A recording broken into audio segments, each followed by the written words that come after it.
Ladies and gentlemen, honorable members of the 20th Congress of the Philippines, ang Pangulo ng Republika ng Pilipinas, kagalang-galang Ferdinand R. Marcos Jr.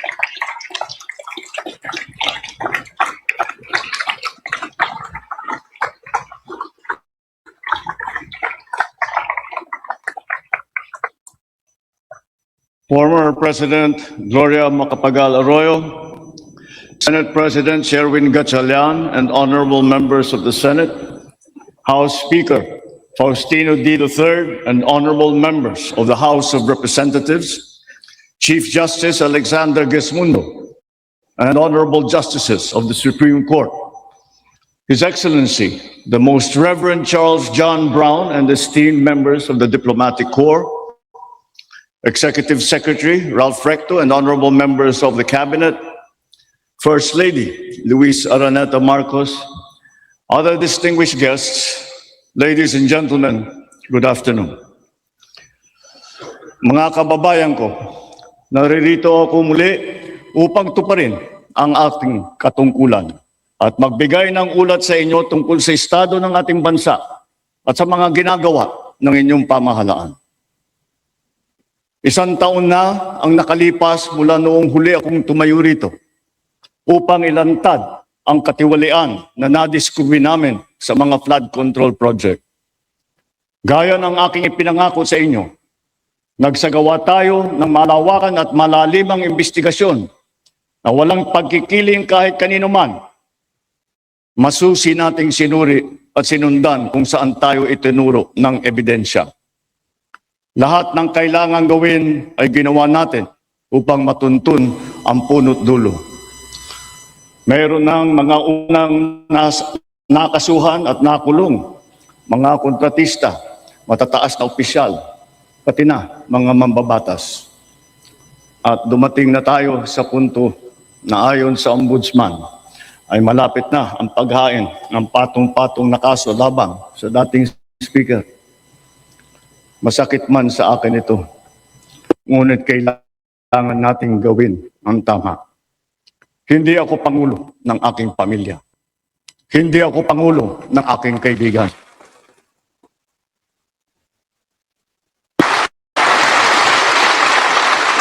Ako ay pangulo ng Pilipinas at ang tungkulin ko ay sa inyo, ang aking mga kapwa Pilipino.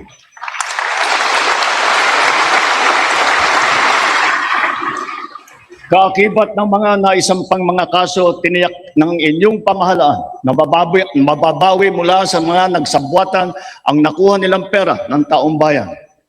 Gayon din, pinigilan natin ang paglabas ng pera ng bayan na ipambayad pa dapat sa mga depektibo, peke o guni-guning mga proyekto at mapupunta lamang sa mga bulsa ng mga tiwalaing kontraktor at opisyal. Halos 25 bilyong piso ang halaga ng nabawi, frozen at napreserbang mga pera at ari-arian ng mga akusado. Ang mahigit 800 milyong piso dito ay agad nating nabalik sa Treasury. Lahat ng mababawi mula sa mga sangkot na tiwali ay agad ibabalik sa kaban ng bayan. Ipinapaubayan na natin ang pag-uusig sa Ombudsman at sa ating mga pinalakas na National Prosecution Service. Nananalig din tayo sa makatarungang hatol ng hukuman. Makakaasa kayo na ang gulong ng hustisya ay tumatakbo.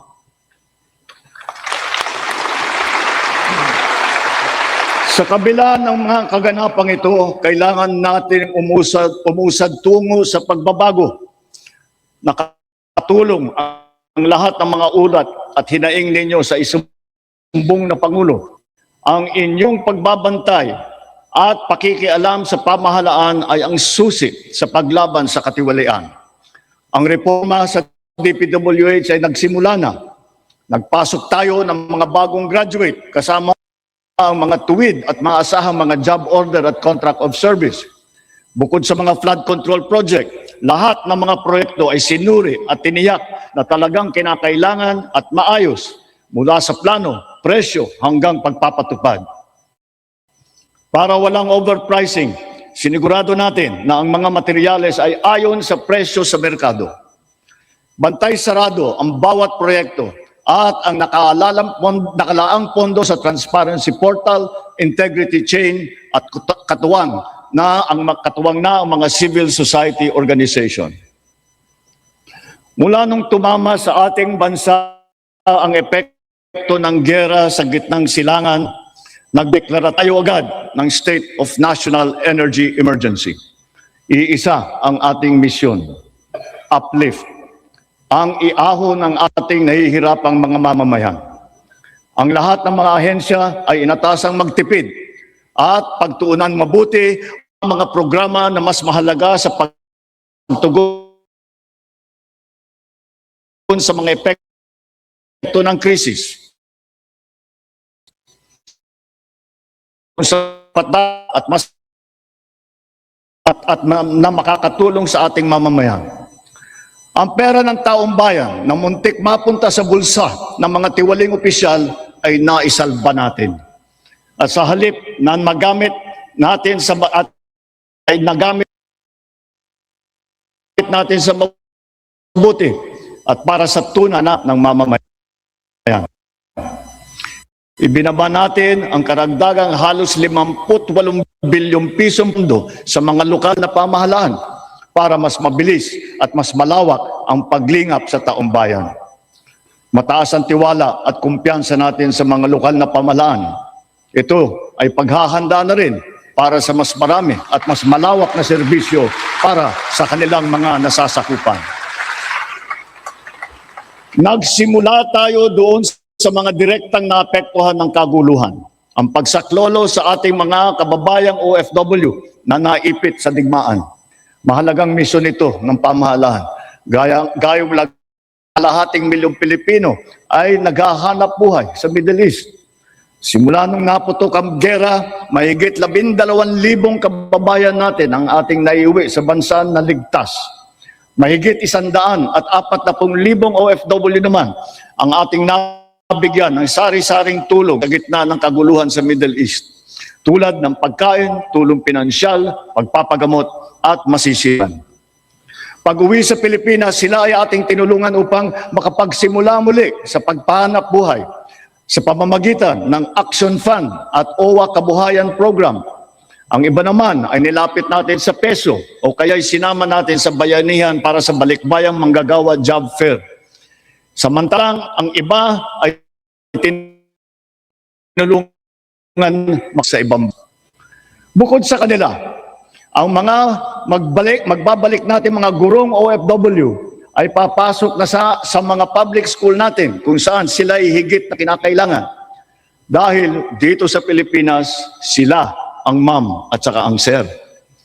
Patuloy ang ating ugnayan sa iba't ibang bansa at ang suporta natin sa mga OFW para sa kanilang kaligtasan. Lalo na at may mga kababayan tayong nasawi o hanggang ngayon ay nawawala sa Middle East. Pangalawa, bunga ng ating magandang ugnayan sa iba't ibang bansa. Natiyak nating sapat ang supply ng langis para sa ating pangangailangan. Sa kabila ng pagsara ng Strait of Hormuz ay nagawa natin makabili at makapag-angkat mula sa ibang pagkukunang bansa tulad ng Japan, South Korea, Oman, India, maging sa Russia, pati na sa China. Dahil sa mga ito, natiyak natin na sapat ang supply ng bansa na tatagal hanggang halos 2 buwan. Nakipag-usap din tayo sa Iran para sa kaligtasan ng ating libo-libong mga kababayang tripulante na nasa Strait of Hormuz. Sa kooperasyon ng ating mga kumpanya ng langis, hindi naging bigla ang pagtaas ng presyo ng petrolyo, kundi paunti-unti sa loob ng 1 linggo. Ito ay para naman maging magaang sa ating nahihirapang mga consumer. Nagtakda rin tayo ng sunod-sunod at malalaking mga price rollback na kailangan tuparin ng mga kumpanya ng langis. Sa tulong ng batas na naipasa ng Kongreso, agad natin nasuspindi ng buwan ang pagpa-sales tax sa energy at saka. Bukod dito, agad din natin nilimitahan pagtaas ng presyo na inaangkat nating bigas. Inaresto at kinasuhan din natin ang mga nahuling nagsasamantala sa kabila ng pagdurusa ng taong bayan habang may state of energy emergency. Lahat ng posibleng gawin para mababa ang presyo at mapabagal ang pagtaas nito, ginawa natin. Marami ang naapektuhan o kaya nawalan ng trabaho sa panahong ito.